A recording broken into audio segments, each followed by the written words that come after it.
श्री परमात्मने नमः। यथार्थ गीता श्रीमद्भगवद गीता अथ अष्टादशो अध्याय।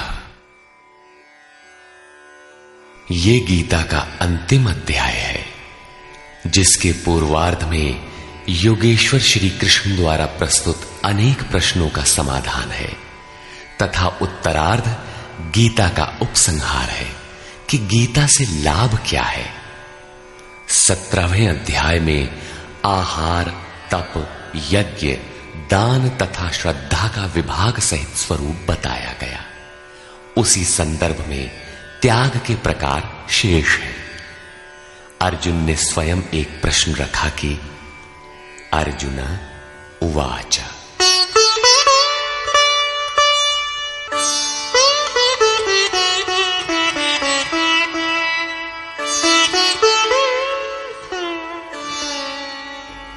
सन्न्यासस्य महाबाहो तत्त्वमिच्छामि वेदितुम् त्यागस्य च ऋषिकेश पृथक् केशिनिषूदन।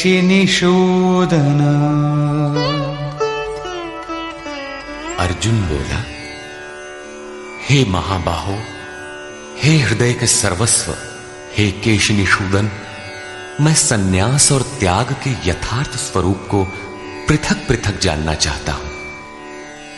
पूर्ण त्याग सन्यास है, जहां संकल्प और संस्कारों का भी समापन है, और इससे पहले साधना की पूर्ति के लिए उत्तरोत्तर आसक्ति का त्याग ही त्याग है। यहां दो प्रश्न हैं कि सन्यास के तत्व को जानना चाहता हूं और दूसरा है कि त्याग के तत्व को जानना चाहता हूं। इस पर योगेश्वर श्री कृष्ण ने कहा, श्री भगवान उवाच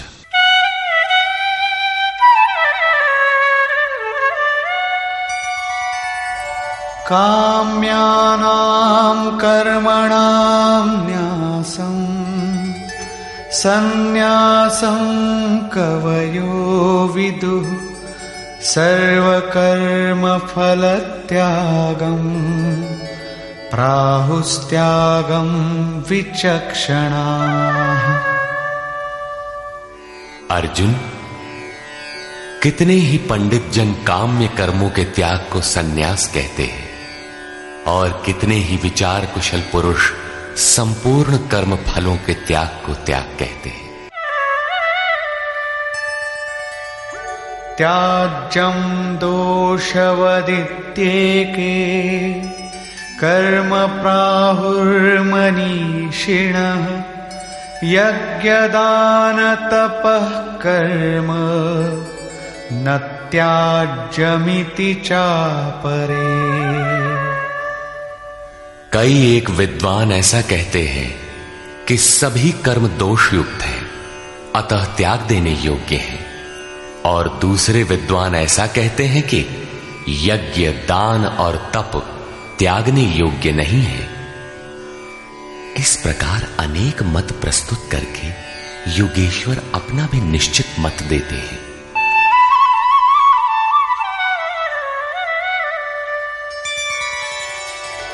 निश्चयं शृणु मे तत्र त्यागे भरतसत्तम त्यागो हि पुरुषो व्याघ्र त्रिविधः संप्रकीर्तितः।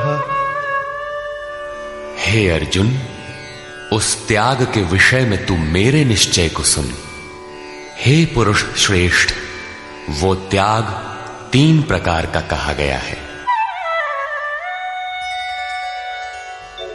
यज्ञदान तपः कर्म न त्याज्यं कार्यमेव तत् यज्ञो दानं तपश्चैव पावनानि मनीषिणाम्। यज्ञ, दान और तप ये 3 प्रकार के कर्म त्यागने योग्य नहीं हैं। इन्हें तो करना ही चाहिए, क्योंकि यज्ञ, दान और तप तीनों ही पुरुषों को पवित्र करने वाले हैं। श्री कृष्ण ने 4 प्रचलित मतों का उल्लेख किया। पहला, काम्य कर्मों का त्याग। दूसरा, संपूर्ण कर्म फलों का त्याग। तीसरा, दोष युक्त होने के कारण सभी कर्मों का त्याग। और चौथा मत था, यज्ञ, दान और तप त्यागने योग्य नहीं है। उनमें से एक मत से अपनी सहमति प्रकट करते हुए कहा कि अर्जुन, मेरा भी यह निश्चित किया हुआ मत है कि यज्ञ, दान और तप रूप क्रिया त्यागने योग्य नहीं है। इससे सिद्ध है कि कृष्ण काल में भी कई मत प्रचलित थे, जिनमें एक यथार्थ था। उस काल में भी कई मत थे, आज भी है। महापुरुष जब दुनिया में आता है तो कई मतांतरों में से कल्याणकारी मत को निकालकर सामने खड़ा कर देता है। प्रत्येक महापुरुष ने यही किया है। श्री कृष्ण ने भी यही किया। उन्होंने कोई नया मार्ग नहीं बताया, बल्कि प्रचलित कई मतों के बीच सत्य को समर्थन देकर उसे स्पष्ट कर दिया।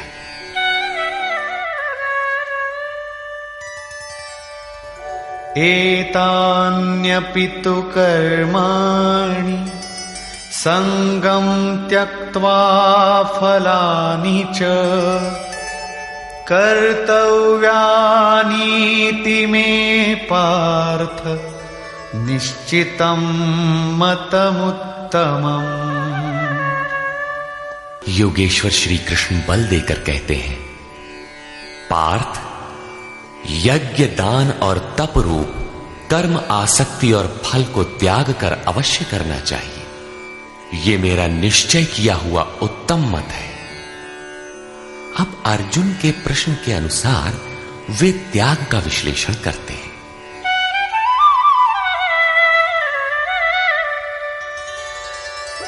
नियतस्य तु सन्न्यासः कर्मणो नोपपद्यते मोहात्तस्य परित्यागस्तामसः परिकीर्तितः। हे अर्जुन, नियत कर्म। श्री कृष्ण के शब्दों में नियत कर्म एक ही है, यज्ञ की प्रक्रिया।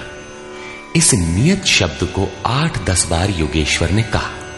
इस पर बार बार बल दिया कि कहीं साधक भटक कर दूसरा न करने लगे। इस शास्त्र विधि से निर्धारित कर्म का त्याग करना उचित नहीं। मोह से उसका त्याग करना तामस त्याग कहा गया है। सांसारिक विषय वस्तुओं की आसक्ति में फंसकर कार्यम कर्म अर्थात नियत कर्म एक दूसरे के पूरक है। इनका त्याग तामसी है। ऐसा पुरुष अधः गच्छति, कीट पतंग पर्यंत अधम योनियों में जाता है, क्योंकि उसने भजन की प्रवृत्तियों का त्याग कर दिया। अब राजस त्याग के विषय में बताते हैं।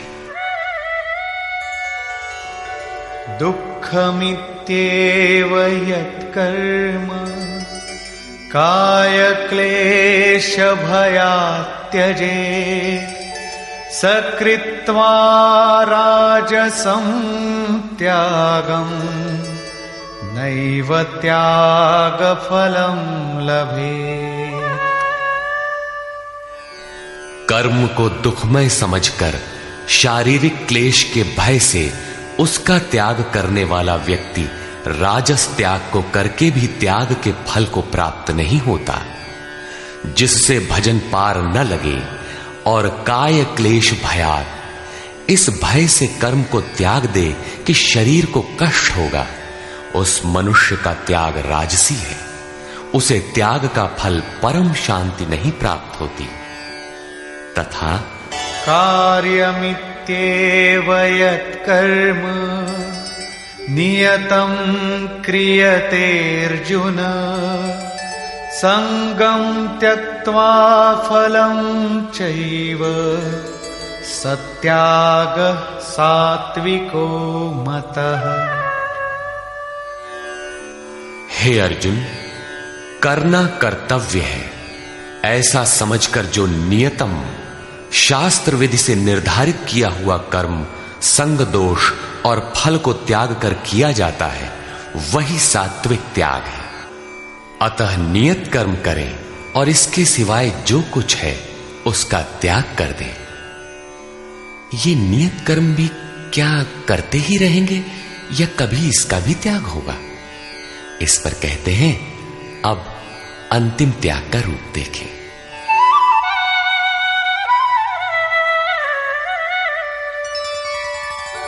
न द्वेष्ट्य कुशलं कर्म कुशले नानुषज्यते त्यागी सत्व समाविष्टो मेधावी छिन्न संशयः।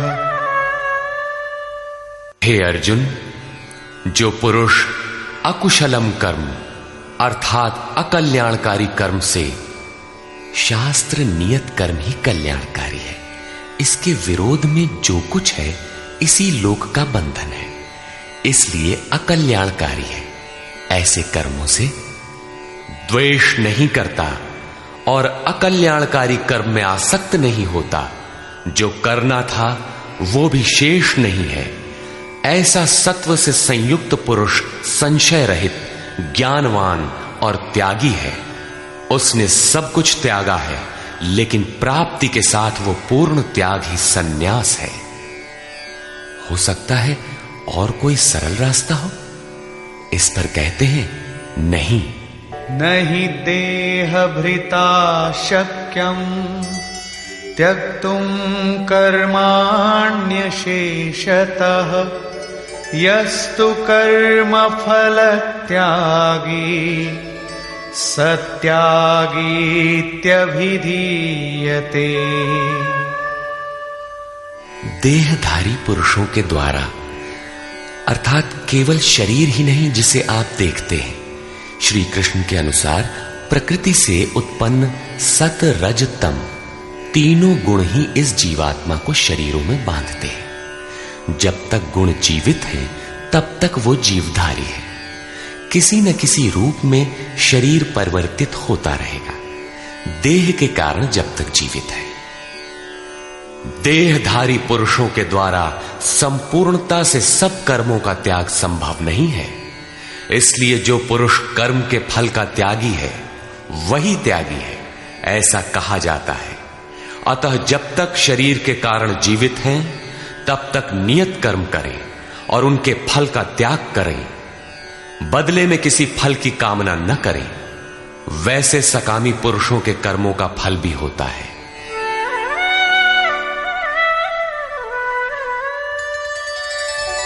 अनिष्टमिष्टं मिश्रञ्च त्रिविधं कर्मणः फलम् भवत्यत्यागिनां प्रीत्य न तु सन्न्यासिनां क्वचित्। सकामी पुरुषों के कर्मों का अच्छा, बुरा और मिला हुआ ऐसा 3 प्रकार का फल मरने के पश्चात भी होता है। जन्म जन्मांतरों तक मिलता है, किंतु सन्यासी नाम सर्वस्व का न्यास अर्थात अंत करने वाले पूर्ण त्यागी पुरुषों के कर्मों का फल किसी भी काल में नहीं होता। यही शुद्ध सन्यास है। सन्यास चरमोत्कृष्ट अवस्था है। भले बुरे कर्मों का फल तथा पूर्ण न्यास काल में उनके अंत का प्रश्न पूरा हुआ। अब पुरुष के द्वारा शुभ अथवा अशुभ कर्म होने में क्या कारण है, इस पर देखें।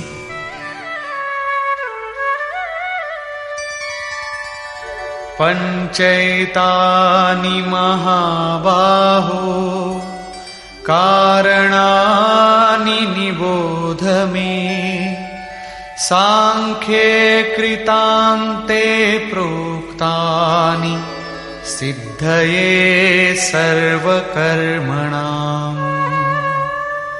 हे महाबाहो, संपूर्ण कर्मों की सिद्धि के लिए 5 कारण सांख्य सिद्धांत में कहे गए हैं। उन्हें तू मुझसे भली प्रकार जान। अधिष्ठानं तथा कर्ता करणं च पृथग्विधम् विविधाश्च पृथक् चेष्टा दैवं चैवात्र पंचमम्। इस विषय में कर्ता अर्थात ये मन, पृथक पृथक करण अर्थात जिनके द्वारा किया जाता है, यदि शुभ पार लगता है तो विवेक, वैराग्य, शम, दम, त्याग, अनवरत चिंतन की प्रवृत्तियां करण होंगी। यदि अशुभ पार लगता है तो काम, क्रोध, राग, द्वेष, लिप्सा इत्यादि करण होंगे। इनके द्वारा प्रेरित होंगे नाना प्रकार की न्यारी न्यारी चेष्टाएं अर्थात अनंत इच्छाएं। आधार अर्थात साधन, जिस इच्छा के साथ साधन मिला वही इच्छा पूरी होने लगती है। और 5वां हेतु है दैव अथवा संस्कार। इसकी पुष्टि करते हैं। शरीर वांग मनोभिर्यत् कर्म प्रारभते नरः न्याय्यं वा विपरीतं वा पंचैते तस्य हेतवः। मनुष्य मन, वाणी अथवा शरीर से शास्त्र के अनुसार अथवा विपरीत जो कुछ कर्म आरंभ करता है, उनके ये 5 ही कारण हैं।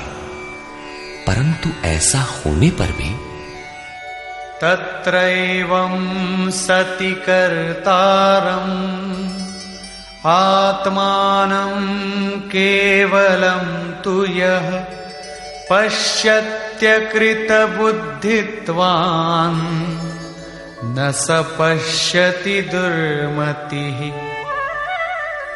जो पुरुष अशुद्ध बुद्धि के कारण उस विषय में कैवल्य स्वरूप आत्मा को करता देखता है, वो दुर्बुद्धि यथार्थ नहीं देखता अर्थात भगवान नहीं करते।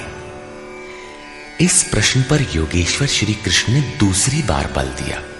अध्याय 5 में उन्होंने कहा था कि वो प्रभु न करता है, न कराता है, न क्रिया के संयोग को जोड़ता है। तो लोग कहते क्यों हैं? मोह से लोगों की बुद्धि आवृत है, इसलिए जो कुछ भी कह सकते हैं। यहां भी कहते हैं कर्म होने में 5 कारण हैं। उसके बावजूद भी जो कैवल्य स्वरूप परमात्मा को करता देखता है, वो मूढ़ बुद्धि अर्थात दुर्बुद्धि यथार्थ नहीं देखता अर्थात भगवान नहीं करते। जबकि अर्जुन के लिए वे ताल ठोक कर खड़े हो जाते हैं। निमित्त मात्रम भव, कि करता धरता तो मैं हूं, तू निमित्त बनकर खड़ा भर रहे।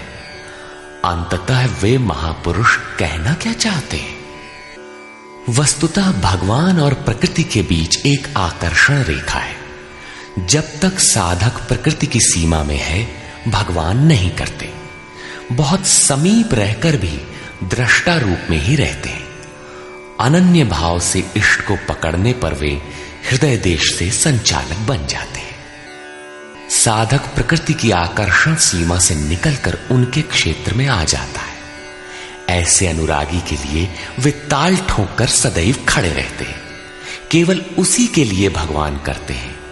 अतः चिंतन करें। प्रश्न पूरा हुआ। आगे देखें।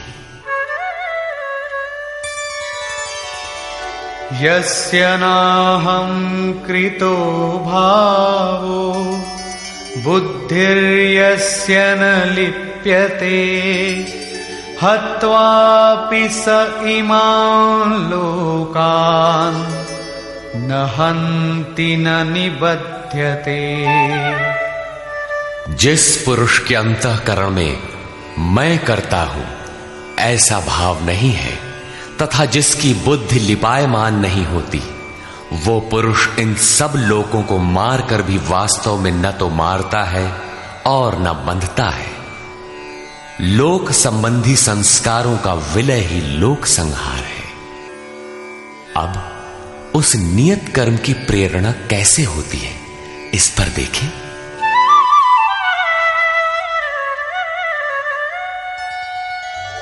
ज्ञानम ज्ञेयं परिज्ञाता त्रिविधा कर्म चोदना करणं कर्म कर्तेति त्रिविधः कर्म संग्रहः।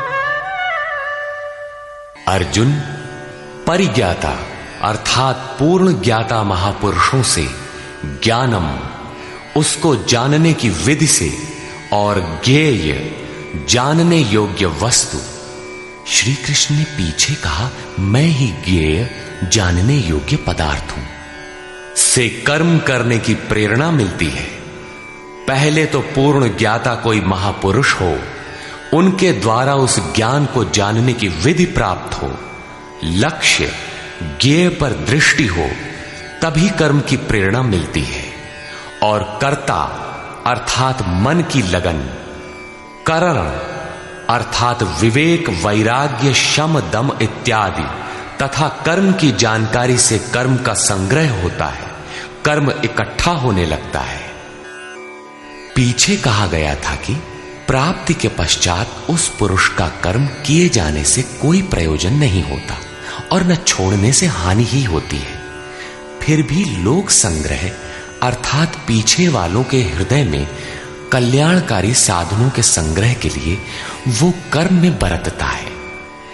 कर्ता, करण और कर्म के द्वारा इनका संग्रह होता है। ज्ञान, कर्म और कर्ता के भी तीन भेद हैं। ज्ञानम कर्म च कर्ता च त्रिधैव गुणभेदतः प्रोच्यते गुणसंख्यानि यथावत् शृणुतान्यपि। ज्ञान, कर्म तथा कर्ता भी गुणों के भेद से सांख्य शास्त्र में तीन प्रकार के कहे गए हैं, उन्हें भी तू यथावत सुन। प्रस्तुत है पहले ज्ञान का भेद।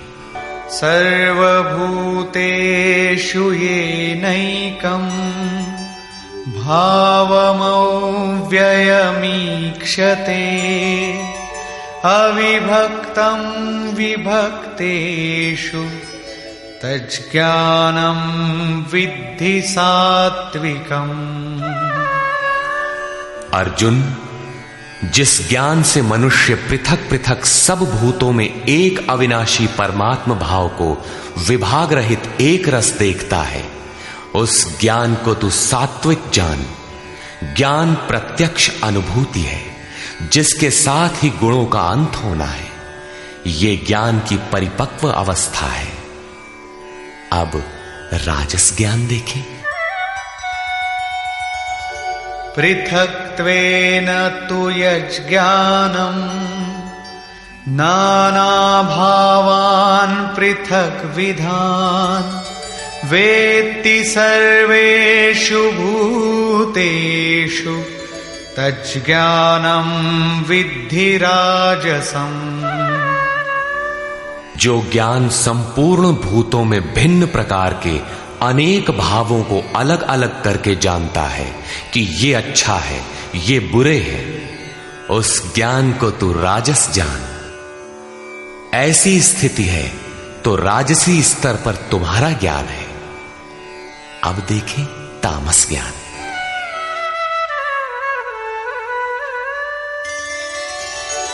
यत्तु कृत्स्नवदेकस्मिन् कार्ये सक्तमहैतुकम् अतत्त्वार्थवदल्पञ्च तत्तामसमुदाहृतम्। जो ज्ञान एकमात्र शरीर में ही संपूर्णता के सदृश आसक्त है, युक्ति रहित अर्थात जिसके पीछे कोई क्रिया नहीं है, तत्व के अर्थ स्वरूप परमात्मा की जानकारी से अलग करने वाला और तुच्छ है, वो ज्ञान तामस कहा जाता है। अब प्रस्तुत है कर्म के 3 भेद।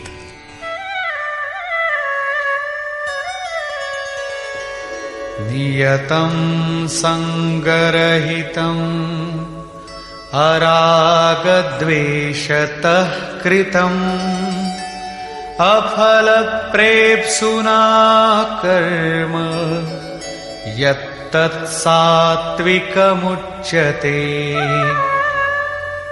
जो कर्म नियतम शास्त्र विधि से निर्धारित है, अन्य नहीं, संग दोष और फल को न चाहने वाले पुरुष द्वारा बिना राग द्वेष के किया जाता है, वो कर्म सात्विक कहा जाता है।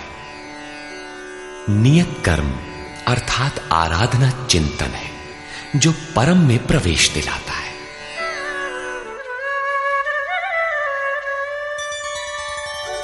यत्तु कामेप्सुना कर्म साहंकारेण वा पुनः क्रियते बहुलायासं तद्राजसमुदारितम्।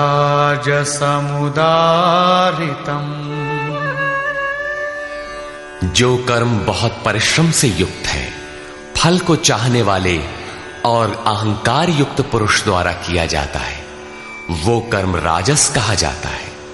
ये पुरुष भी वही नियत कर्म करता है, किंतु अंतर मात्र इतना ही है कि फल की इच्छा और अहंकार से युक्त है, इसलिए उसके द्वारा होने वाले कर्म राजस है।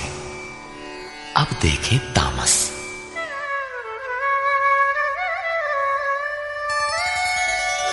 अनुबंधं क्षयं हिंसाम् अनवेक्ष्य च पौरुषम् मोहादारभ्यते कर्म यत्तत्तामसमुच्यते। जो कर्म अंततः नष्ट होने वाला है, हिंसा सामर्थ्य को न विचार कर केवल मोहवश आरंभ किया जाता है, वो कर्म तामस कहा है। स्पष्ट है कि ये कर्म शास्त्र का नियत कर्म नहीं है, उसके स्थान पर भ्रांति है। अब देखें कर्ता के लक्षण।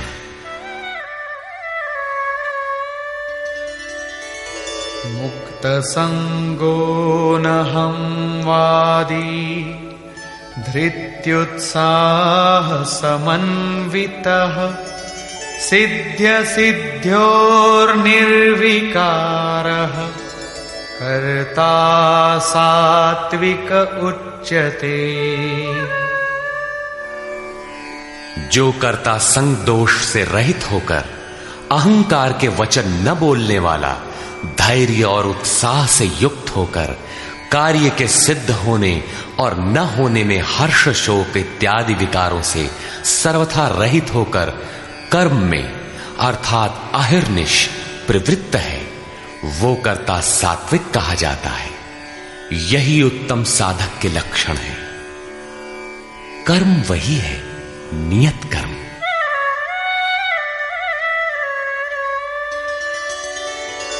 रागी कर्म फल प्रेप्सुः लुब्धो हिंसात्मको शुचिः हर्ष शोकान्वितः कर्ता राजसः परिकीर्तितः। आसक्ति युक्त कर्मों के फल को चाहने वाला, लोलुप, आत्माओं को कष्ट देने वाला, अपवित्र और हर्ष शोक से जो लिप्त है, वो कर्ता राजस कहा गया है।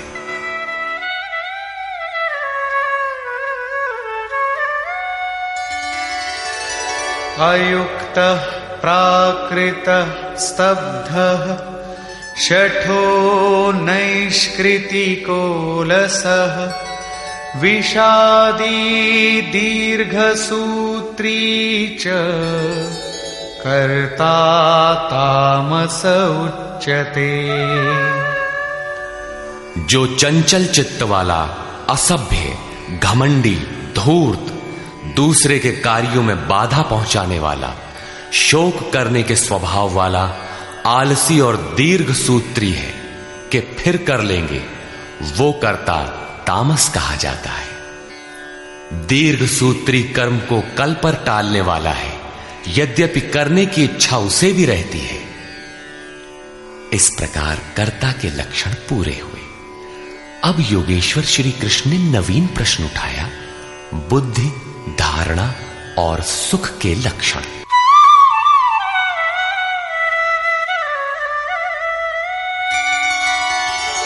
बुद्धेर्भेदं धृतेश्चैव गुणतस्त्रिविधं शृणु प्रोच्यमानमशेषेण पृथक्त्वेन धनंजय। धनंजय, बुद्धि और धारणा शक्ति का भी गुणों के कारण 3 प्रकार का भेद संपूर्णता से विभाग पूर्वक मुझसे सुन।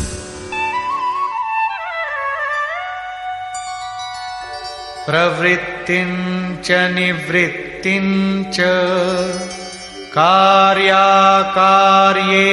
भयाभये बंधं मोक्षं च या वेत्ति बुद्धि सा पार्थ सात्विकी। पार्थ, प्रवृत्ति और निवृत्ति को, कर्तव्य और अकर्तव्य को, भय और अभय को तथा बंधन और मोक्ष को जो बुद्धि यथार्थ जानती है, वो बुद्धि सात्विकी है। अर्थात परमात्म पथ, आवागमन पथ दोनों की भली प्रकार जानकारी सात्विक बुद्धि है। यथा यया धर्ममधर्मं च कार्यं चाकार्यमेव च अयथावत् प्रजानाति बुद्धि सा पार्थ राजसी। पार्थ, जिस बुद्धि द्वारा मनुष्य धर्म और अधर्म को तथा कर्तव्य और अकर्तव्य को भी यथावत नहीं जानता, अधूरा जानता है, वो बुद्धि राजसी है। अब तामसी बुद्धि का स्वरूप देखें।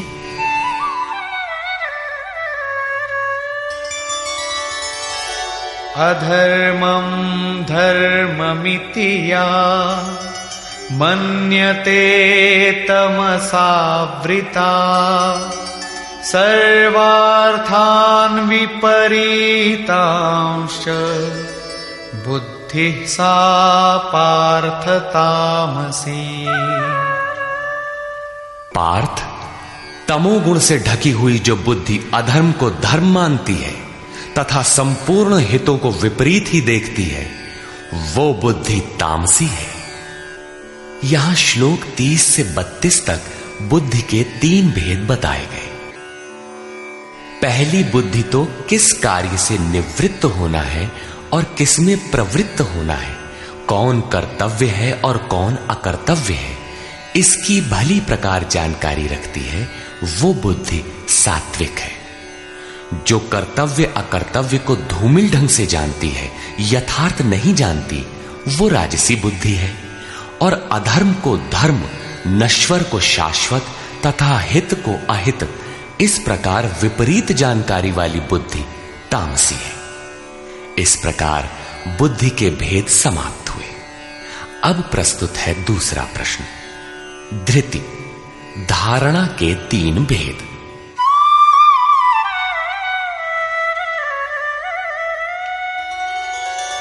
धृत्यायया धारयते मनः प्राणेन्द्रिय क्रिया योगेनाव्यभिचारिण्या धृतिः सा पार्थ सात्विकी।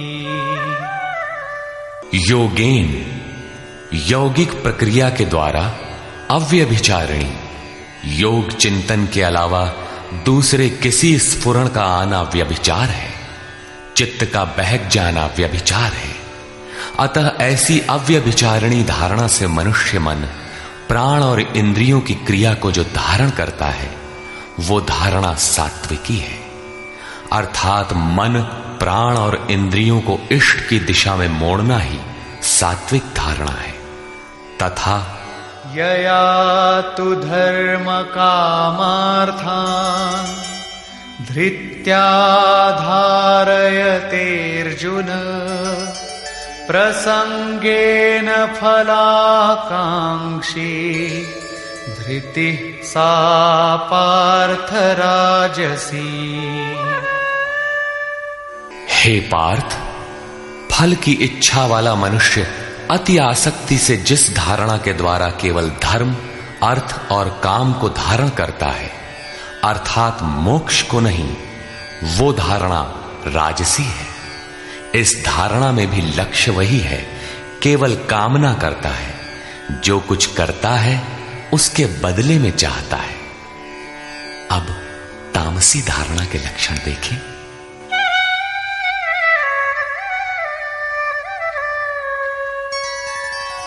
यया स्वप्नं भयं शोकं विषादं मदमेव च न विमुञ्चति दुर्मेधा धृतिः सा पार्थ तामसी।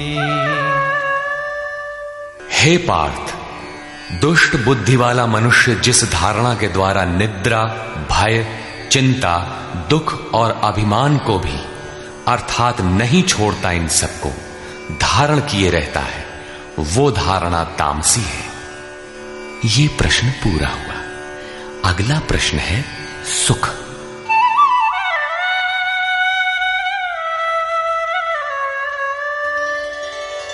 सुखं त्विदानीं त्रिविधं शृणु मे भरतर्षभ अभ्यासाद्रमते यत्र दुःखान्तं च निगच्छति।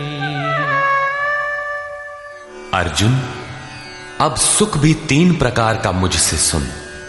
उनमें से जिस सुख में साधक अभ्यास से रमण करता है, अर्थात चित्त को समेटकर इष्ट में रमण करता है, और जो दुखों का अंत करने वाला है, तथा यत्तदग्रे विषमिव परिणामे मृतोपमम् तत्सुखं सात्विकं प्रोक्तम् आत्मबुद्धि प्रसादजम्। उपर्युक्त सुख साधन के आरंभ काल में ही यद्यपि विष के सदृश लगता है, प्रहलाद को सूली पर चढ़ाया गया, मीरा को विष मिला। कबीर कहते हैं, सुखिया सब संसार है, खाए और सोवे, दुखिया दास कबीर है, जागे और रोवे। अतः आरंभ में विष जैसा भासता है, परंतु परिणाम में अमृत तुल्य है, अमृत तत्व को दिलाने वाला है। अतः आत्म विषयक बुद्धि के प्रसाद से उत्पन्न हुआ सुख सात्विक कहा गया है। तथा विषयेन्द्रिय संयोगात् यत्तदग्रे मृतोपमम् परिणामे विषमिव तत्सुखं राजसं स्मृतम्। जो सुख विषय और इंद्रियों के संयोग से होता है, वो यद्यपि भोग काल में अमृत के सदृश लगता है, किंतु परिणाम में विष के सदृश है, क्योंकि जन्म मृत्यु का कारण है। वो सुख राजस कहा गया है। तथा यदग्रे चानुबंधे च सुखं मोहनमात्मनः निद्रालस्य प्रमादोत्थम् तत्तामसमुदाहृतम्।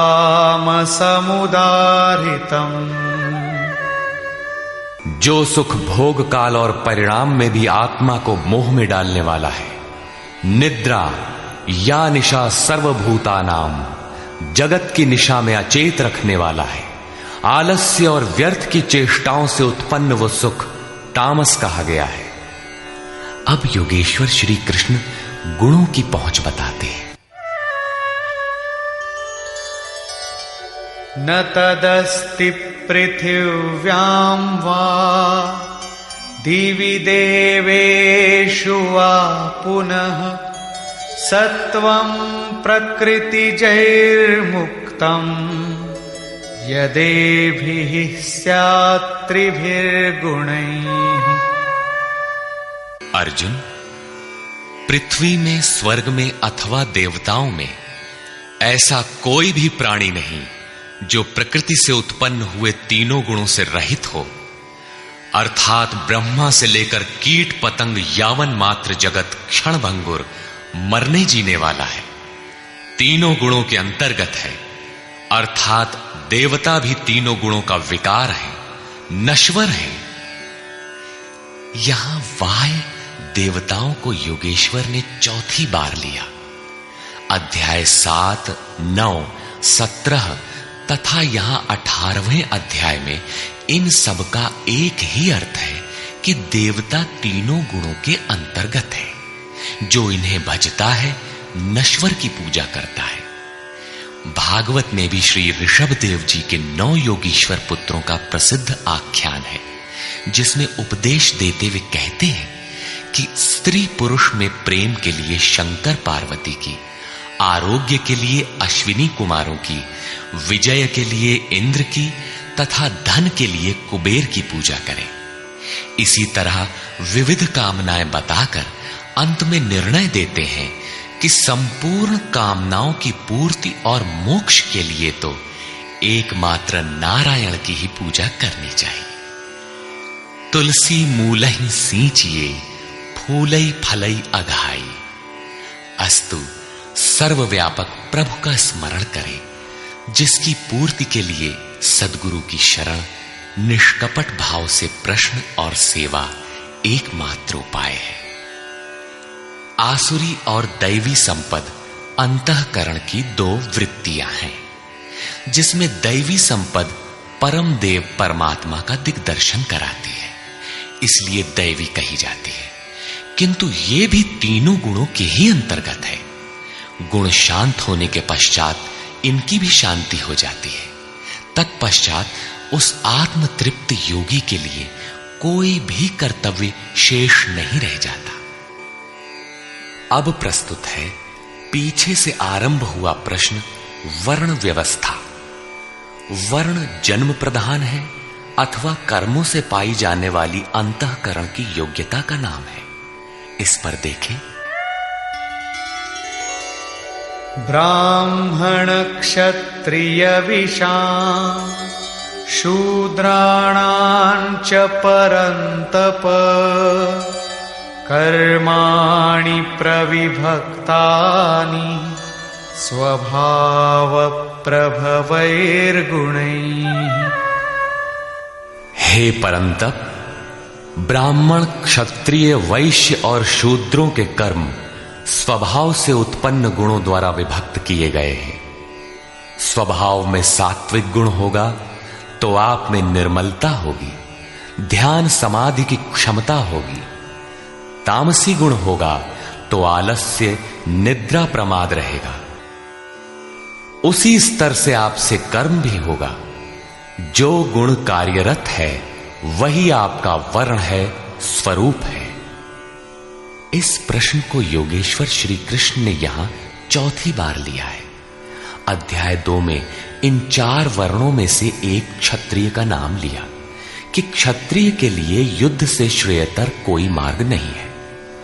तीसरे अध्याय में उन्होंने कहा कि दुर्बल गुण वाले के लिए भी उसके स्वभाव से उत्पन्न योग्यता के अनुसार धर्म में प्रवृत्त होना, उसमें मर जाना भी परम कल्याणकारक है। दूसरों की नकल करना भयावह है।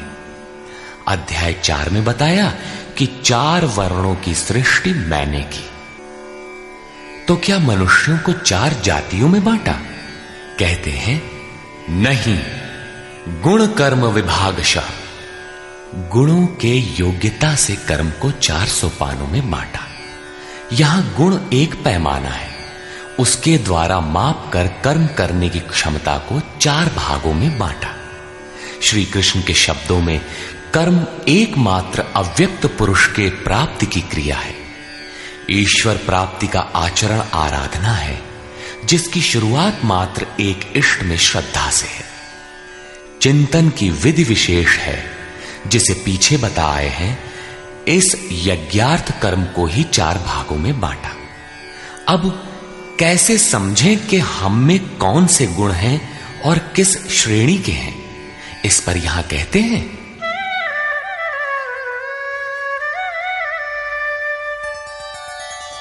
शमो दमस्तपः शौचम् क्षान्तिरार्जवमेव च ज्ञानं विज्ञानमास्तिक्यम् ब्रह्म कर्म स्वभावजम्।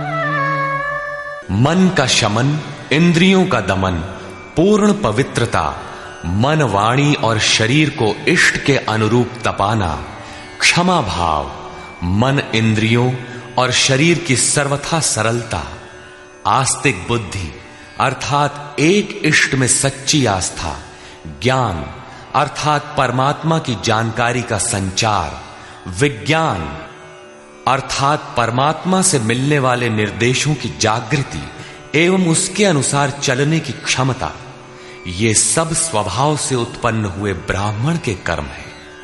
अर्थात जब स्वभाव में ये योग्यताएं पाई जाएं, कर्म धारावाही होकर स्वभाव में ढल जाए, तो वो ब्राह्मण श्रेणी का करता है। तथा शौर्यं तेजो धृतिर्दाक्षम् युद्धे चाप्यपलायनम् दानमीश्वर भावश्च क्षात्रं कर्म स्वभावजम्। शूरवीरता, ईश्वरीय तेज का मिलना, धैर्य, चिंतन में दक्षता अर्थात कर्मसु कौशलम, कर्म करने में दक्षता, प्रकृति के संघर्ष से न भागने का स्वभाव, दान अर्थात सर्वस्व का समर्पण, सब भावों पर स्वामी भाव अर्थात ईश्वर भाव, ये सब क्षत्रिय के स्वभावजम, स्वभाव से उत्पन्न हुए कर्म है। स्वभाव में ये योग्यताएं पाई जाती हैं तो वो कर्ता क्षत्रिय है। अब प्रस्तुत है वैश्य तथा शूद्र का स्वरूप।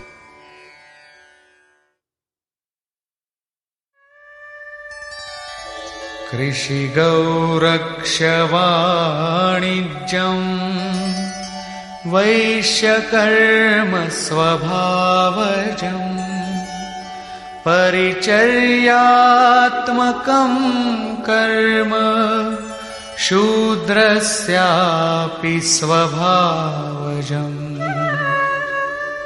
कृषि, गोरक्षा और व्यवसाय वैश्य के स्वभावजन्य कर्म है।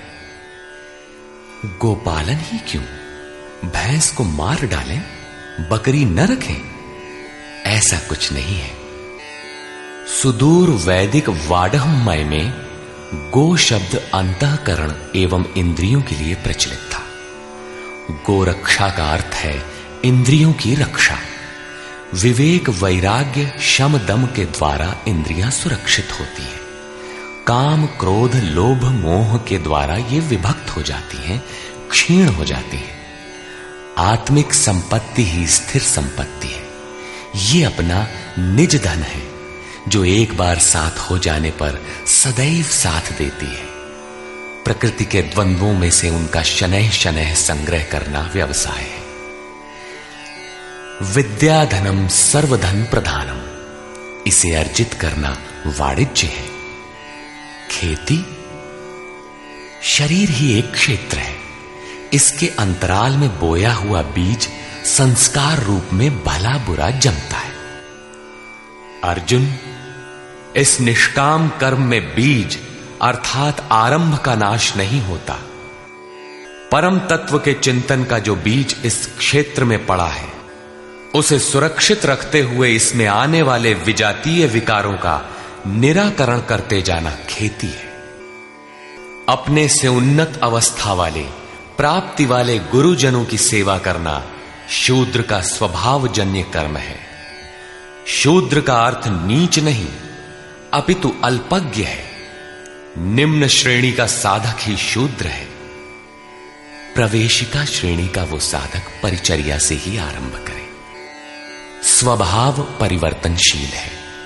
स्वभाव के परिवर्तन के साथ वर्ण परिवर्तन हो जाता है। वस्तुतः ये वर्ण अति उत्तम, उत्तम, मध्यम और निकृष्ट 4 अवस्थाएं हैं।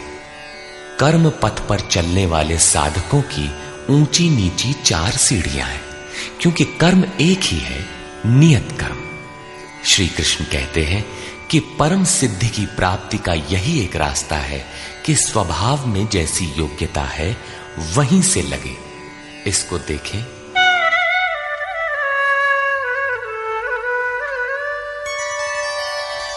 स्वे स्वे कर्मण्यभिरतः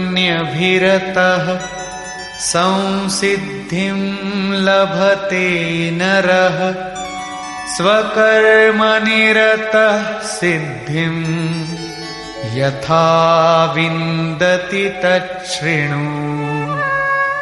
अपने अपने स्वभाव में पाई जाने वाली योग्यता के अनुसार कर्म में लगा हुआ मनुष्य संसिद्धिम, भगवत प्राप्ति रूपी परम सिद्धि को प्राप्त होता है। पहले भी कहे आए हैं, इस कर्म को करके तू परम सिद्धि को प्राप्त होगा। कौन सा कर्म करके? अर्जुन, तू शास्त्र विधि से निर्धारित कर्म, यज्ञार्थ कर्म कर। अब स्वकर्म करने की क्षमता के अनुसार कर्म में लगा हुआ मनुष्य परम सिद्धि को किस प्रकार प्राप्त होता है, वो विधि तुम मुझसे सुन। ध्यान दे। यतः प्रवृत्तिर्भूतानां येन सर्वमिदं ततं स्वकर्मणा तमभ्यर्च सिद्धिं विन्दति मानवः। जिस परमात्मा से सब भूतों की उत्पत्ति हुई, जिससे ये संपूर्ण जगत व्याप्त है, उस परमेश्वर को स्वकर्मणा, अपने स्वभाव से उत्पन्न हुए कर्म के द्वारा अर्चन कर परम सिद्धि को प्राप्त होता है। अतः परमात्मा की भावना और परमात्मा का ही सर्वांगीण अर्चन और क्रमशः चलना आवश्यक है। जैसे कोई बड़ी कक्षा में बैठ जाए तो छोटी भी खो देगा और बड़ी तो मिलेगी ही नहीं। अतः इस कर्म पथ पर सोपानशः चलने का विधान है, जैसे अध्याय 18 के 6 श्लोक में। इसी पर पुनः बल देते हुए कहते हैं कि आप अल्पज्ञ ही क्यों ना हो, वहीं से आरंभ करें। वो विधि है परमात्मा के प्रति समर्पण।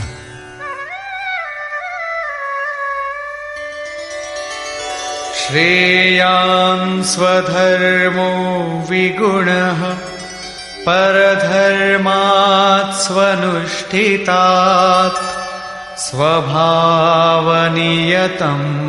कर्म कुर्वन्नाप्नोति किल्बिषम्। अच्छी प्रकार अनुष्ठान किए हुए दूसरे के धर्म से गुण रहित भी स्वधर्म परम कल्याणकारक है। स्वभाव नियतम, स्वभाव से निर्धारित किया हुआ कर्म करता हुआ मनुष्य पाप अर्थात आवागमन को प्राप्त नहीं होता। प्रायः साधकों को उच्चाटन होने लगता है कि हम सेवा करते ही रहेंगे, वे तो ध्यानस्थ हैं, अच्छे गुणों के कारण उनका सम्मान है। तुरंत वे नकल करने लगते हैं। श्री कृष्ण के अनुसार नकल या ईर्ष्या से कुछ मिलेगा नहीं। अपने स्वभाव से कर्म करने की क्षमता के अनुसार कर्म करके ही कोई परम सिद्धि पाता है, छोड़कर नहीं।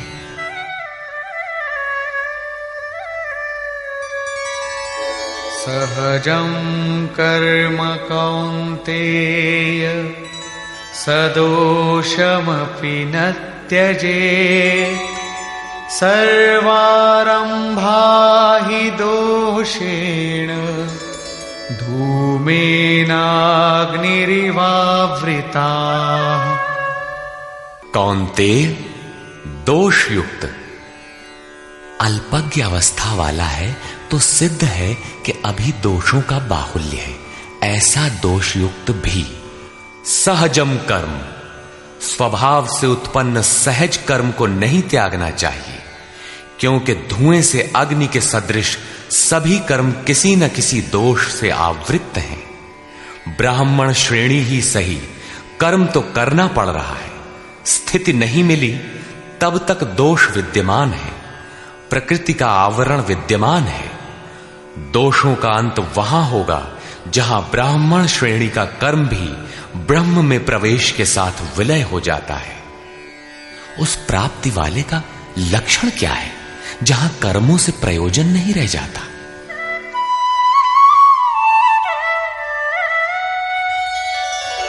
असक्त बुद्धि सर्वत्र जितात्मा विगत स्पृहः।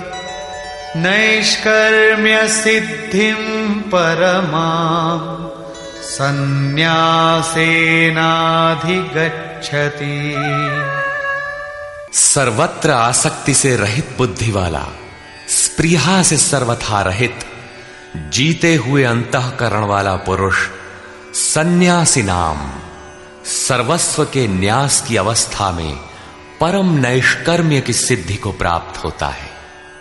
यहां सन्यास और परम नैष्कर्म्य सिद्धि पर्याय है। यहां सांख्य योगी वहीं पहुंचता है जहां के निष्काम कर्मयोगी। ये उपलब्धि दोनों मार्गियों के लिए समान है। अब परम नैष्कर्म्य सिद्धि को प्राप्त हुआ पुरुष जैसे ब्रह्म को प्राप्त होता है, उसका संक्षेप में चित्रण करते हैं।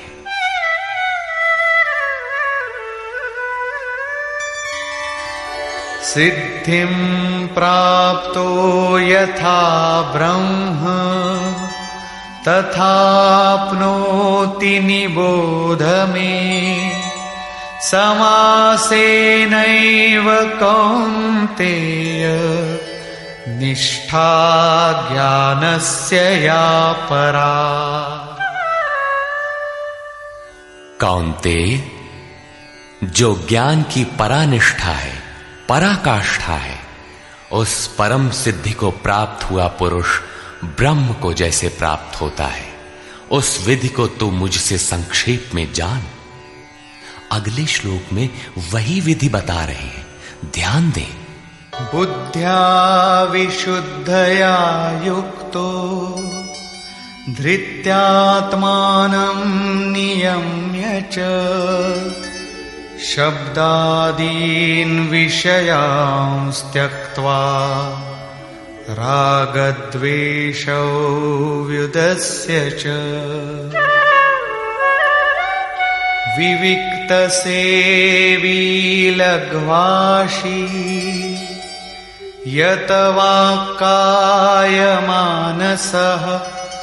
ध्यानयोगपरो नित्यम् वैराग्यं समुपाश्रितः।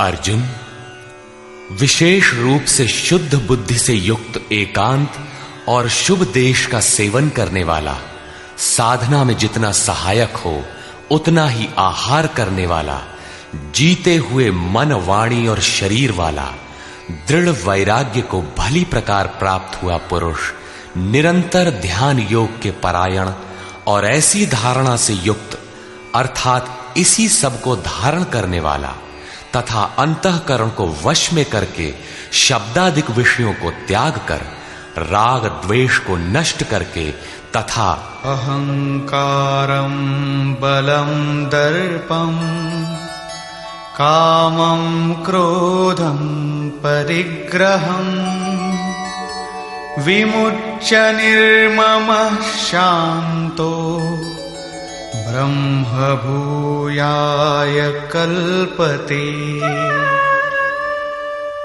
अहंकार, बल, घमंड, काम, क्रोध, बाह्य वस्तुओं और आंतरिक चिंतनों का त्याग कर ममता रहित शांत अंतःकरण हुआ पुरुष पर ब्रह्म के साथ एक ही भाव होने के लिए योग्य होता है। आगे देखें।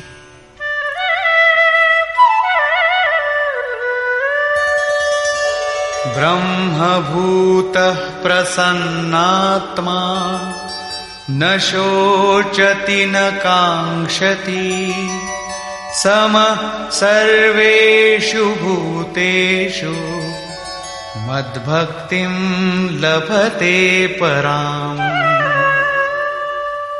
ब्रह्म के साथ एक ही भाव होने की योग्यता वाला वो प्रसन्न चित्त पुरुष न तो किसी वस्तु के लिए शोक करता है और न किसी की आकांक्षा ही करता है।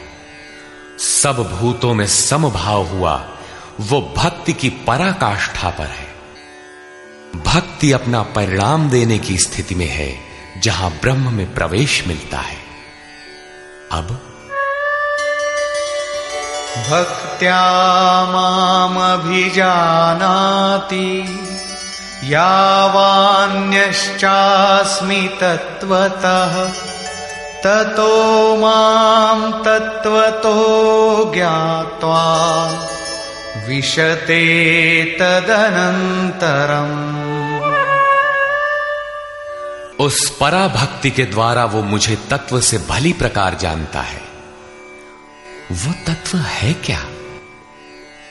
मैं जो और जिस प्रभाव वाला हूं, अजर अमर शाश्वत जिन अलौकिक गुणधर्मों वाला हूं, उसे जानता है और मुझे तत्व से जानकर तत्काल ही मुझ में प्रवेश कर जाता है। प्राप्ति काल में तो भगवान दिखाई पड़ते हैं और प्राप्ति के ठीक बाद तत्क्षण वो अपने ही आत्म स्वरूप को उन ईश्वरीय गुणधर्मों से युक्त पाता है कि आत्मा ही अजर अमर शाश्वत अव्यक्त और सनातन है। अहंकार, बल, दर्प, काम, क्रोध, मद, मोह इत्यादि प्रकृति में गिराने वाले विकार जब सर्वथा शांत हो जाते हैं और विवेक, वैराग्य, शम, दम, एकांत सेवन, ध्यान इत्यादि ब्रह्म में प्रवेश दिलाने वाली योग्यताएं जब पूर्णतया परिपक्व हो जाती हैं, उस समय वो ब्रह्म को जानने योग्य होता है। उस योग्यता का नाम ही पराभक्ति है। इसी योग्यता द्वारा वो तत्व को जानता है। तत्व है क्या? मुझे जानता है। भगवान जो है, जिन विभूतियों से युक्त है, उसे जानता है और मुझे जानकर तत्क्षण मुझ में ही स्थित हो जाता है। अर्थात ब्रह्म, तत्व, ईश्वर, परमात्मा और आत्मा एक दूसरे के पर्याय हैं। एक की जानकारी के साथ ही इन सब की जानकारी हो जाती है। यही परम सिद्धि, परम गति, परम धाम भी है। अतः गीता का दृढ़ निश्चय है कि सन्यास और निष्काम कर्मयोग दोनों ही परिस्थितियों में परम नैष्कर्म्य सिद्धि को पाने के लिए नियत कर्म अर्थात चिंतन अनिवार्य है। अब तक तो सन्यासी के लिए भजन चिंतन पर बल दिया और अब समर्पण कहकर उसी वार्ता को निष्काम कर्मयोगी के लिए भी कहते हैं। सर्वकर्माण्यपि सदा कुर्वाणो मद्व्यपाश्रयः मत्प्रसादादवाप्नोति शाश्वतं पदमव्ययम्। मुझ पर विशेष रूप से आश्रित हुआ पुरुष संपूर्ण कर्मों को सदा करता हुआ लेश मात्र भी त्रुटि न रखकर करता हुआ मेरे कृपा प्रसाद से शाश्वत अविनाशी परम पद को प्राप्त होता है। कर्म वही है, नियत कर्म, यज्ञ की प्रक्रिया। पूर्ण योगेश्वर सद्गुरु के आश्रित साधक उनके कृपा प्रसाद से शीघ्र पा जाता है, अतः उसे पाने के लिए समर्पण आवश्यक है। चेतसा सर्वकर्माणि मयि सन्न्यस्य मत्परः बुद्धियोगमुपाश्रित्य मच्चित्तः सततं भव। अतः अर्जुन, संपूर्ण कर्मों को अर्थात जितना कुछ तुझसे बन पड़ता है मन से मुझे अर्पित करके अपने भरोसे नहीं बल्कि मुझे समर्पण करके मेरे परायण हुआ बुद्धि योग अर्थात योग की बुद्धि का अवलंबन करके निरंतर मुझ में चित्त को लगा। योग एक ही है जो सर्वथा दुखों का अंत करने वाला और परम तत्व परमात्मा में प्रवेश दिलाने वाला है। उसकी क्रिया भी एक ही है, यज्ञ की प्रक्रिया जो मन तथा इंद्रियों के संयम, श्वास प्रश्वास तथा ध्यान इत्यादि पर निर्भर है, जिसका परिणाम भी एक ही है, यान्ति ब्रह्म सनातनम। इसी पर आगे कहते हैं,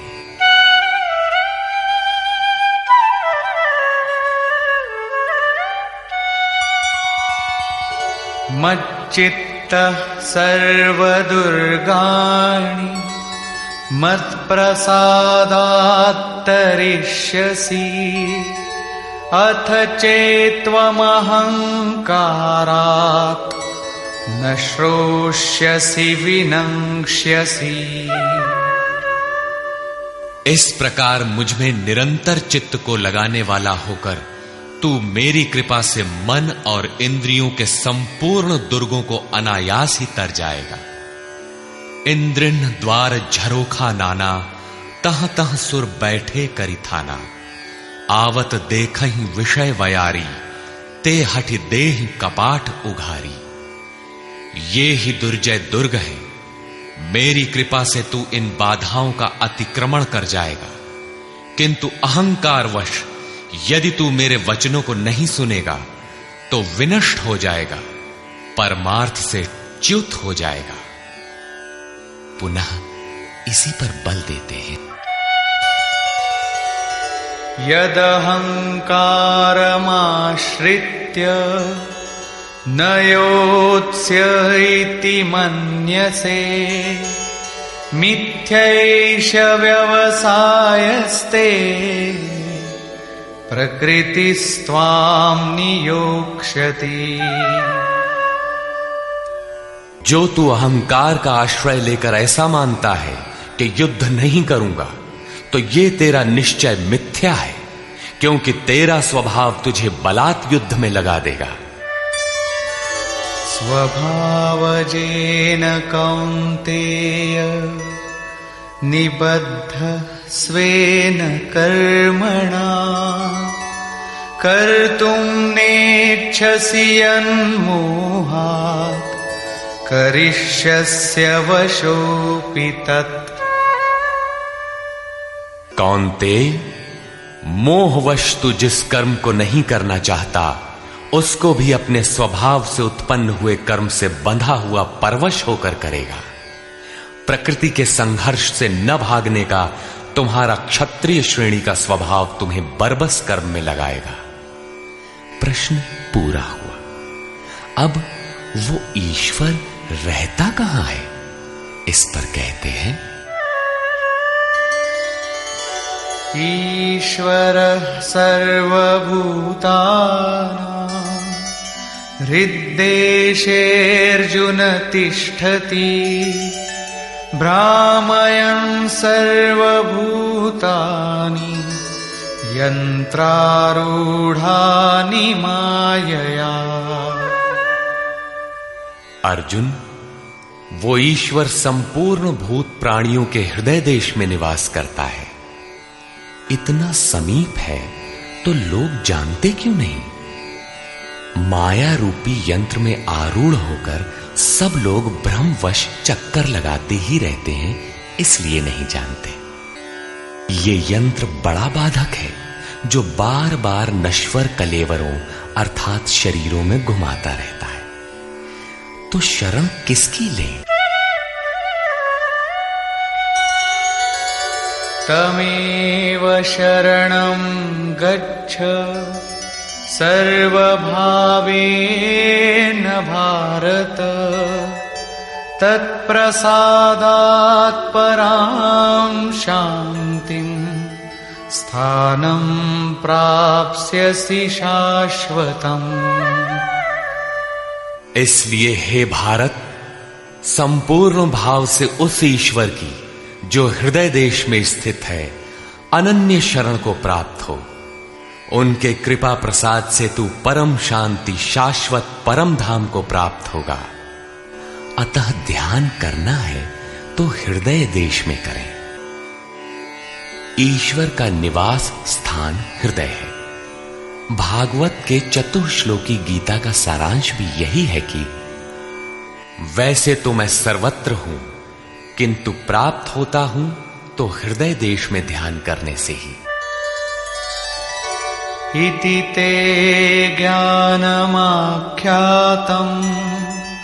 गुह्याद्गुह्यतरं मया, विमृश्यैतदशेषेण यथेच्छसि तथा कुरु। इस प्रकार बस इतना ही गोपनीय से भी अति गोपनीय ज्ञान मैंने तेरे लिए कहा है। इस विधि से संपूर्ण रूप से विचार कर, फिर तू जैसा चाहता है वैसा कर। सत्य यही है, शोध की स्थली यही है, प्राप्ति की स्थली भी यही है। किंतु हृदय स्थित ईश्वर दिखाई नहीं देता, इस पर उपाय बताते हैं।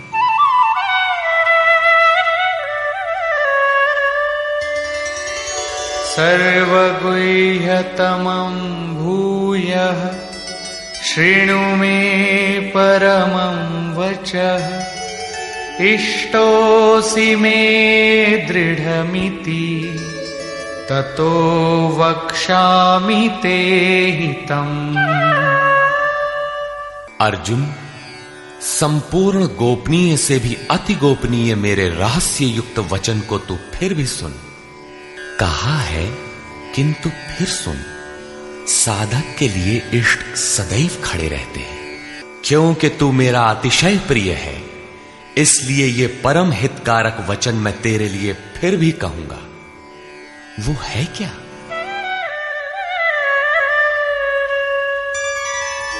मन्मना भव मद्भक्तो मद्याजी मां नमस्कुरु, मामे वैष्यसि सत्यं ते प्रतिजाने प्रियोऽसि मे।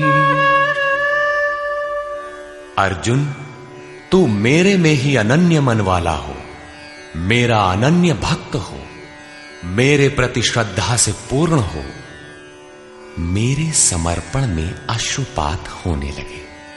मेरे को ही नमन कर। ऐसा करने से तू मेरे को ही प्राप्त होगा। ये मैं तेरे लिए सत्य प्रतिज्ञा करके कहता हूं, क्योंकि तू मेरा अत्यंत प्रिय है। पीछे बताया ईश्वर हृदय देश में है, उसकी शरण में जा। यहां कहते हैं मेरी शरण आ। ये अति गोपनीय रहस्य युक्त वचन सुन कि मेरी शरण आओ। वास्तव में योगेश्वर श्री कृष्ण कहना क्या चाहते हैं?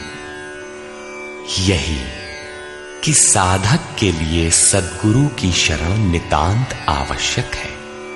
श्री कृष्ण एक पूर्ण योगेश्वर थे। अब समर्पण की विधि बताते हैं। सर्वधर्मान् परित्यज्य मामेकं शरणं व्रज अहं त्वा सर्वपापेभ्यो मोक्षयिष्यामि मा शुचः। संपूर्ण धर्मों को त्याग कर, अर्थात मैं ब्राह्मण श्रेणी का करता हूं या शूद्र श्रेणी का, क्षत्रिय हूं अथवा वैश्य, इसके विचार को त्याग कर केवल एक मेरी अनन्य शरण को प्राप्त हो। मैं तुझे संपूर्ण पापों से मुक्त करा दूंगा। तू शोक मत कर। इन सब ब्राह्मण क्षत्रिय इत्यादि वर्णों का विचार न कर कि इस कर्म पथ में किस स्तर का हूं।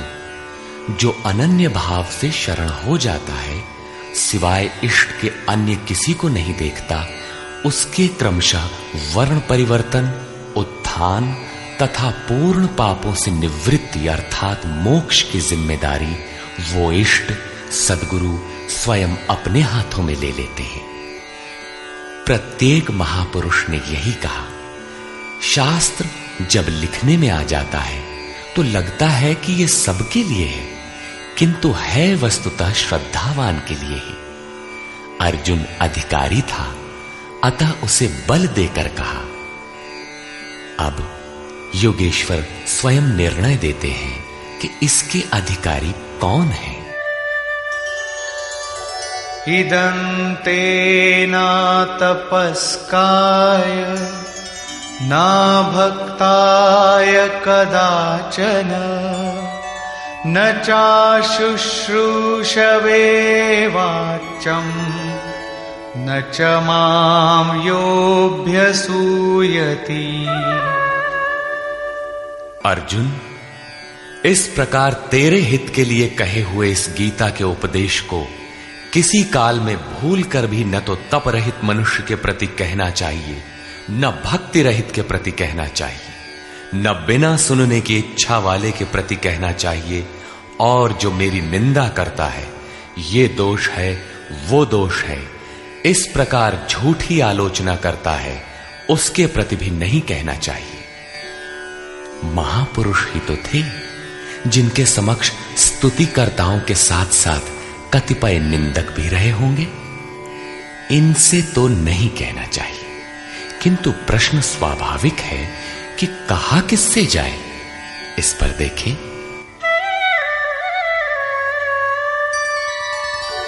यैमं परमं गुह्यं मद्भक्तेष्वभिधास्यति भक्तिं मयि परां कृत्वा मामे वैष्यत्य संशयः। जो मनुष्य मुझ में परम प्रेम करके इस परम रहस्य युक्त गीता के उपदेश को मेरे भक्तों में कहेगा, वो निसंदेह मुझे ही प्राप्त होगा।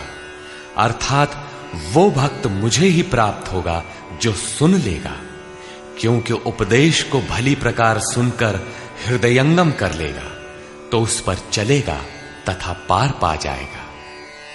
अब उस उपदेशकर्ता के लिए कहते हैं।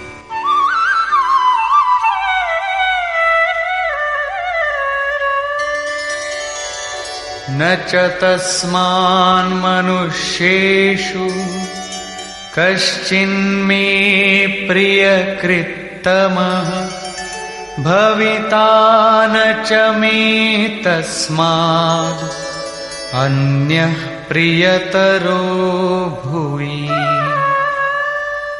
न तो उससे बढ़कर मेरा अतिशय प्रिय कार्य करने वाला मनुष्यों में कोई है, और न उससे बढ़कर मेरा अत्यंत प्यारा पृथ्वी में दूसरा कोई होगा। किससे? जो मेरे भक्तों में मेरा उपदेश करेगा, उनको उधर उस पथ पर चलाएगा, क्योंकि कल्याण का यही एक स्रोत है, राजमार्ग है। अब देखें अध्ययन।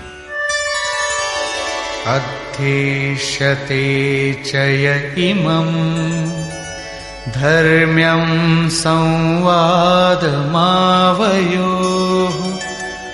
ज्ञानयज्ञेन तेनाहम् इष्टः स्यामिति मे मतिः।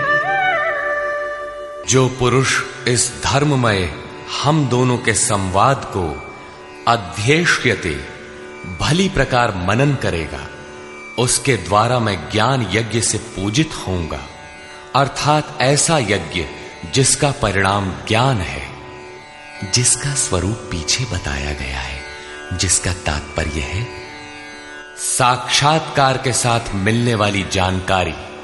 ऐसा मेरा निश्चित मत है। श्रद्धावाननसूयश्च शृणुयादपि यो नरः सोऽपि मुक्तः शुभान् लोकान् प्राप्नुयात् पुण्यकर्मणाम्।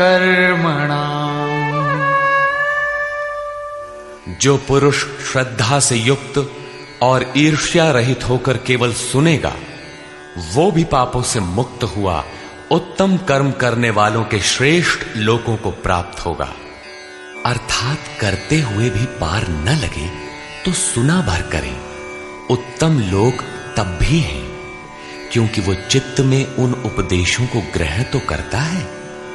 यहां 67 से 71 तक 5 श्लोकों में भगवान श्री कृष्ण ने यह बताया कि गीता का उपदेश अनाधिकारियों को नहीं कहना चाहिए, किंतु जो श्रद्धावान हैं उनसे अवश्य कहना चाहिए। जो सुनेगा वो भक्त मुझे प्राप्त होगा, क्योंकि अति गोपनीय कथा को सुनकर पुरुष चलने लगता है।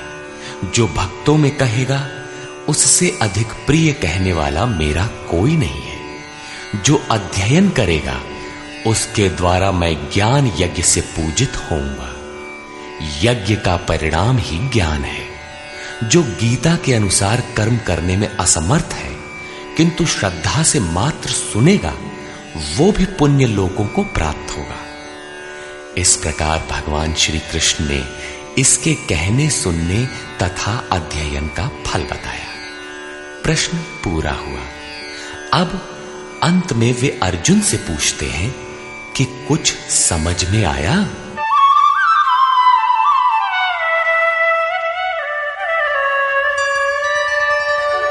कच्चिदेतच्छ्रितं पार्थ त्वयैकाग्रेण चेतसा कच्चिदज्ञानसम्मोहः प्रनष्टस्ते धनञ्जय।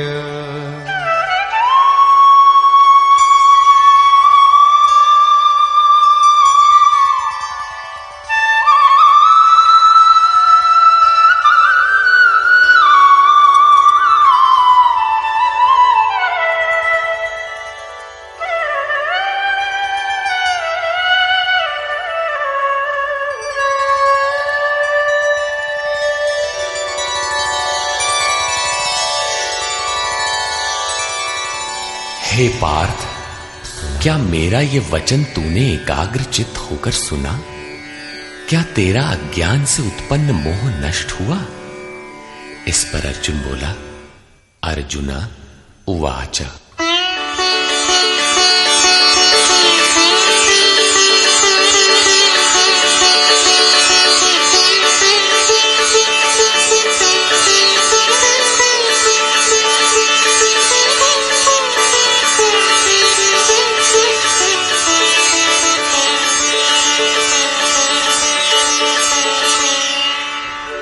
नष्टो मोहः स्मृतिर्लब्धा त्वत्प्रसादान्मयाच्युत स्थितोऽस्मि गतसन्देहः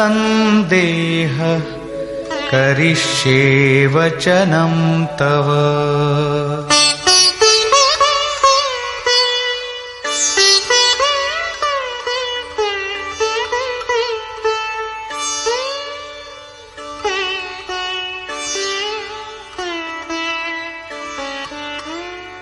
च्युत अर्थात जो सत्य से कभी च्युत नहीं होते। आपकी कृपा से मेरा मोह नष्ट हो गया है, मुझे स्मृति प्राप्त हुई है, मुझे याद है, अब मैं संशय रहित हुआ स्थित हूं और आपकी आज्ञा का पालन करूंगा। अर्जुन का समाधान हो गया। साथ ही योगेश्वर श्री कृष्ण के श्रीमुख से निःसृत वाणी का उपसंहार हुआ। इस पर संजय बोला, 11वें अध्याय में विराट रूप का दर्शन करा लेने पर योगेश्वर श्री कृष्ण ने कहा था कि अर्जुन, अनन्य भक्ति के द्वारा मैं इस प्रकार देखने को, जैसा तूने देखा है, तत्व से जानने तथा प्रवेश करने को सुलभ हूं। अध्याय 11 के 54वें श्लोक में इस प्रकार दर्शन करने वाले साक्षात मेरे स्वरूप को प्राप्त हो जाते हैं। और यहां भी अर्जुन से पूछते हैं कि क्या तुम्हारा मोह नष्ट हुआ? अर्जुन ने कहा कि मेरा मोह नष्ट हो गया, मैं अपनी स्मृति को प्राप्त हो गया हूं। आप जो कहते हैं वही करूंगा। दर्शन के साथ तो अर्जुन को मुक्त हो जाना चाहिए था। वस्तुतः अर्जुन को तो जो होना था हो गया, किंतु शास्त्र भविष्य में आने वाली पीढ़ी के लिए होता है, उसका उपयोग आप सबके लिए है। संजय उवाच।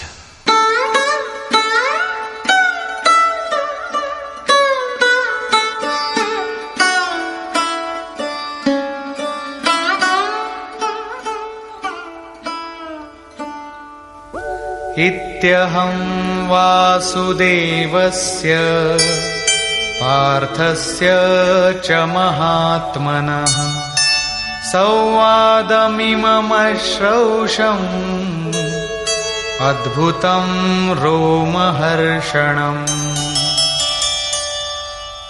इस प्रकार मैंने वासुदेव और महात्मा अर्जुन, अर्थात अर्जुन एक महात्मा है, योगी है, साधक है, न कि कोई धनुर्धर जो मारने के लिए खड़ा हो।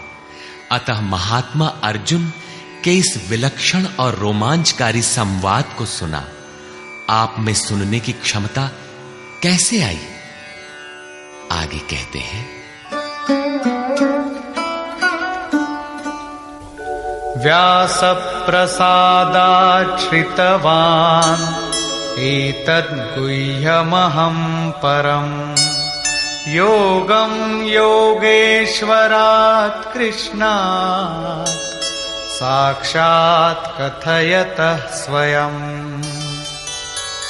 श्री व्यास जी की कृपा से, उनकी दी हुई दृष्टि से मैंने इस परम गोपनीय योग को साक्षात कहते हुए स्वयं योगेश्वर श्री कृष्ण से सुना है। संजय श्री कृष्ण को योगेश्वर मानता है। जो स्वयं योगी हो और दूसरों को भी योग प्रदान करने की क्षमता रखता हो, वो योगेश्वर है।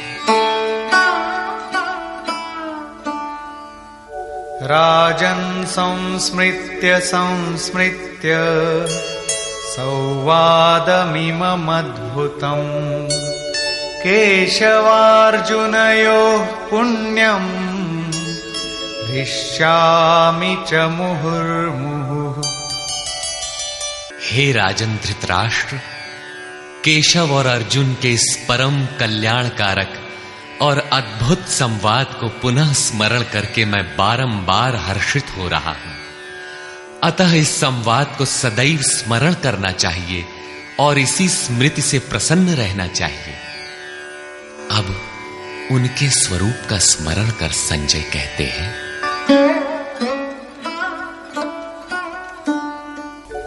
तच्च संस्मृत्य संस्मृत्य रूपमत्यद्भुतं हरेः विस्मयो मे महान् राजन् हृष्यामि च पुनः पुनः।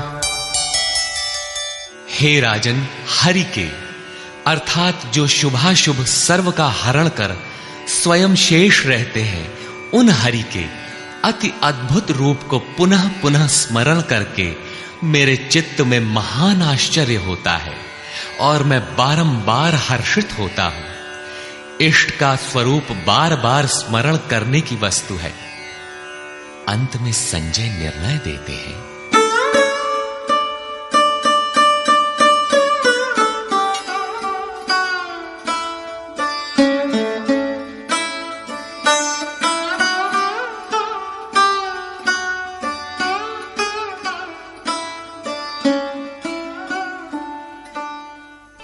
यत्र योगेश्वरः कृष्णो यत्र पार्थो धनुर्धरः तत्र श्रीर्विजयो भूतिः ध्रुवा नीतिर्मतिर्मम। तत्र श्रीर्विजयो भूतिः ध्रुवा नीतिर्मतिर्मम।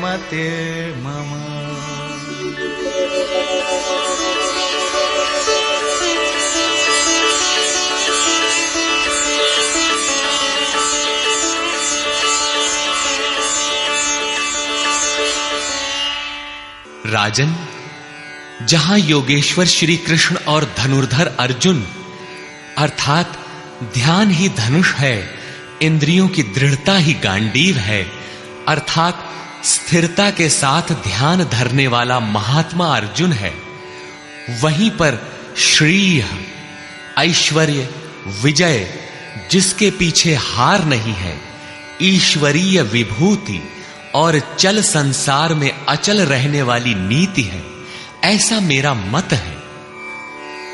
आज तो धनुर्धर अर्जुन है नहीं, ये नीति विजय विभूति तो अर्जुन तक सीमित रह गई, तत्सामयिक थी यह तो द्वापर में ही समाप्त हो गई। लेकिन ऐसी बात नहीं है। योगेश्वर श्री कृष्ण ने बताया कि मैं सबके हृदय देश में निवास करता हूं, आपके हृदय में भी वे हैं। अनुराग ही अर्जुन है। अनुराग आपके अंतःकरण की इष्टोन्मुख लगन का नाम है। यदि ऐसा अनुराग आप में है तो सदैव वास्तविक विजय है और अचल स्थिति दिलाने वाली नीति भी सदैव रहेगी, न कि कभी थी। जब तक प्राणी रहेंगे परमात्मा का निवास उनके हृदय देश में रहेगा। विकल आत्मा उसे पाने का इच्छुक होगा और उनमें से जिसके भी हृदय में उसे पाने का अनुराग उमड़ेगा वही अर्जुन की श्रेणी वाला होगा, क्योंकि अनुराग ही अर्जुन है। अतः मानव मात्र इसका प्रत्याशी बन सकता है।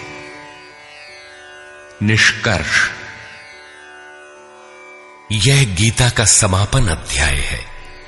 आरंभ में ही अर्जुन का प्रश्न है, प्रभु मैं त्याग और सन्यास के भेद और स्वरूप को जानना चाहता हूं। योगेश्वर श्री कृष्ण ने इस पर प्रचलित 4 मतों की चर्चा की। इनमें एक सही भी था। इससे मिलता जुलता ही निर्णय योगेश्वर श्री कृष्ण ने दिया कि यज्ञ, दान और तप किसी काल में त्यागने योग्य नहीं है। ये मनीषियों को भी पवित्र करने वाले हैं। इन तीनों को रखते हुए इनके विरोधी विकारों का त्याग करना ही वास्तविक त्याग है। यह सात्विक त्याग है। फल की इच्छा के साथ त्याग राजस है। मोहवश नियत कर्म का ही त्याग करना तामस त्याग है। और सन्यास त्याग की ही चरमोत्कृष्ट अवस्था है। नियत कर्म और ध्यान जनित सुख सात्विक है। इंद्रियों और विषयों का भोग राजस है और तृप्तिदायक अन्न की उत्पत्ति से रहित दुखद सुख तामस है। मनुष्य मात्र के द्वारा शास्त्र के अनुकूल अथवा प्रतिकूल कार्य होने में 5 कारण हैं। कर्ता अर्थात मन, पृथक पृथक करण अर्थात जिनके द्वारा किया जाता है। शुभ पार लगता है तो विवेक, वैराग्य, शम, दम करण है। अशुभ पार लगता है तो काम, क्रोध, राग, द्वेष इत्यादि करण होंगे। नाना प्रकार की इच्छाएं अर्थात इच्छाएं अनंत हैं, सब पूर्ण नहीं हो सकती। केवल वह इच्छा पूर्ण होती है जिसके साथ आधार मिल जाता है। चौथा कारण है आधार अर्थात साधन। और 5वां हेतु है दैव अर्थात प्रारब्ध या संस्कार। प्रत्येक कार्य के होने में यही 5 कारण हैं। फिर भी जो कैवल्य स्वरूप परमात्मा को कर्ता मानता है वह मूल बुद्धि यथार्थ नहीं जानता। अर्थात भगवान नहीं करते, जबकि पीछे कह आए हैं कि अर्जुन तू निमित्त मात्र होकर खड़ा भर रहे, कर्ता धर्ता तो मैं हूं। अंततः उन महापुरुष का आशय क्या है? वस्तुतः प्रकृति और पुरुष के बीच एक आकर्षण सीमा है। जब तक मनुष्य प्रकृति में बरतता है तब तक माया प्रेरणा करती है, और जब वह इससे ऊपर उठकर इष्ट को समर्पित हो जाता है और वह इष्ट जब हृदय देश से रथी हो जाता है फिर भगवान करते हैं। ऐसे स्तर पर अर्जुन था, संजय भी था, और सबके लिए इस अर्थात कक्षा में पहुंचने का विधान है। अतः यहां भगवान प्रेरणा करते हैं। पूर्ण ज्ञाता महापुरुष, जानने की विधि और ज्ञेय परमात्मा, इन तीनों के संयोग से कर्म की प्रेरणा मिलती है। इसलिए किसी अनुभवी महापुरुष अर्थात सद्गुरु के सानिध्य में समझने का प्रयास करना चाहिए। वर्ण व्यवस्था के प्रश्न को चौथी बार लेते हुए योगेश्वर श्री कृष्ण ने बताया कि इंद्रियों का दमन, मन का शमन, एकाग्रता, शरीर, वाणी और मन को इष्ट के अनुरूप तपाना, ईश्वरीय जानकारी का संचार, ईश्वरीय निर्देशन पर चलने की क्षमता इत्यादि ब्रह्म में प्रवेश दिलाने वाली योग्यताएं ब्राह्मण श्रेणी के कर्म है। शौर्य, पीछे न हटने का स्वभाव, सब भावों पर स्वामी भाव, कर्म में प्रवृत्त होने की दक्षता क्षत्रिय श्रेणी का कर्म है। इंद्रियों का संरक्षण, आत्मिक संपत्ति का संवर्धन इत्यादि वैश्य श्रेणी के कर्म है, और परिचर्या शूद्र श्रेणी का कर्म है। शूद्र का अर्थ है अल्पज्ञ। अल्पज्ञ साधक जो नियत कर्म चिंतन में 2 घंटे बैठकर 10 मिनट भी अपने पक्ष में नहीं पाता। शरीर अवश्य बैठा है, लेकिन जिस मन को टिकना चाहिए वह तो हवा से बातें कर रहा है। ऐसे साधक का कल्याण कैसे हो? उसे अपने से उन्नत अवस्था वालों की अथवा सद्गुरु की सेवा करनी चाहिए। शनैः शनैः उसमें भी संस्कारों का सृजन होगा, वह गति पकड़ लेगा। अतः इस अल्पज्ञ का कर्म सेवा से ही प्रारंभ होगा। कर्म एक ही है, नियत कर्म, चिंतन। उसके कर्ता की 4 श्रेणियां अति उत्तम, उत्तम, मध्यम और निकृष्ट ही ब्राह्मण, क्षत्रिय, वैश्य और शूद्र हैं। मनुष्य को नहीं बल्कि गुणों के माध्यम से कर्म को 4 भागों में बांटा गया। गीतोक्त वर्ण इतने में ही है। तत्व को स्पष्ट करते हुए उन्होंने कहा कि अर्जुन, उस परम सिद्धि की विधि बताऊंगा जो ज्ञान की परानिष्ठा है। विवेक, वैराग्य, शम, दम, धारावाही चिंतन और ध्यान की प्रवृत्ति इत्यादि ब्रह्म में प्रवेश दिला देने वाली सारी योग्यताएं जब परिपक्व हो जाती हैं और काम, क्रोध, मोह, राग, द्वेषादि प्रकृति में घसीट कर रखने वाली प्रवृत्तियां जब पूर्णतः शांत हो जाती हैं, उस समय वह व्यक्ति ब्रह्म को जानने योग्य होता है। उसी योग्यता का नाम पराभक्ति है। पराभक्ति के द्वारा ही वह तत्व को जानता है। तत्व है क्या? तो बताया, मैं जो हूं, जिन विभूतियों से युक्त हूं, उसको जानता है।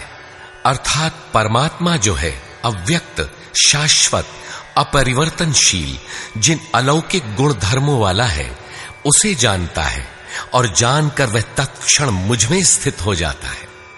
अतः तत्व है परम तत्व, न कि 5 या 25 तत्व।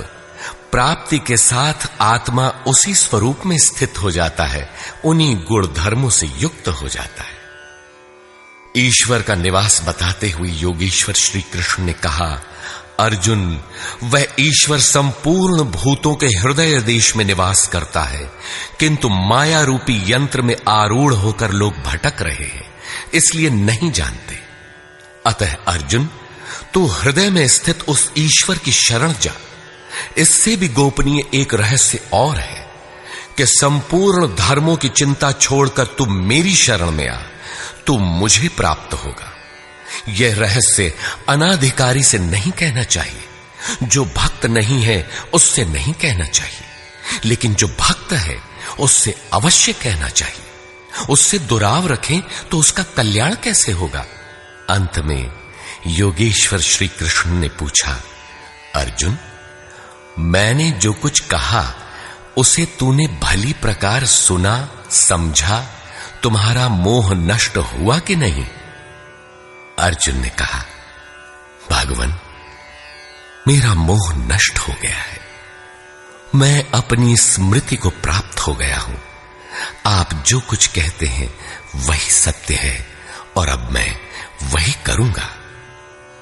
संजय, जिसने इन दोनों के संवाद को भली प्रकार सुना है, अपना निर्णय देता है कि श्री कृष्ण महायोगेश्वर और अर्जुन एक महात्मा है।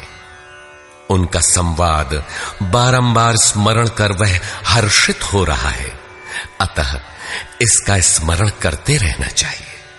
उन हरि के रूप को याद करके भी वह बारंबार हर्षित होता है, अतः बारंबार स्वरूप का स्मरण करते रहना चाहिए। ध्यान करते रहना चाहिए। जहां योगेश्वर श्री कृष्ण हैं और जहां महात्मा अर्जुन हैं, वहीं श्री है। विजय, विभूति और ध्रुव नीति भी वही है। सृष्टि की नीतियां आज हैं तो कल बदलेंगी। ध्रुव तो एकमात्र परमात्मा है। उसमें प्रवेश दिलाने वाली नीति ध्रुव नीति भी वही है। यदि श्री कृष्ण और अर्जुन को द्वापर कालीन व्यक्ति विशेष मान लिया जाए, तब तो आज न अर्जुन है और न श्री कृष्ण। आपको न विजय मिलनी चाहिए और न विभूति, तब तो गीता आपके लिए व्यर्थ है। लेकिन नहीं, श्री कृष्ण एक योगी थे। अनुराग से पूरित हृदय वाला महात्मा ही अर्जुन है। ये सदैव रहते हैं और रहेंगे। श्री कृष्ण ने अपना परिचय देते हुए कहा कि मैं हूं तो अव्यक्त, लेकिन जिस भाव को प्राप्त हूं वह ईश्वर सबके हृदय देश में निवास करता है।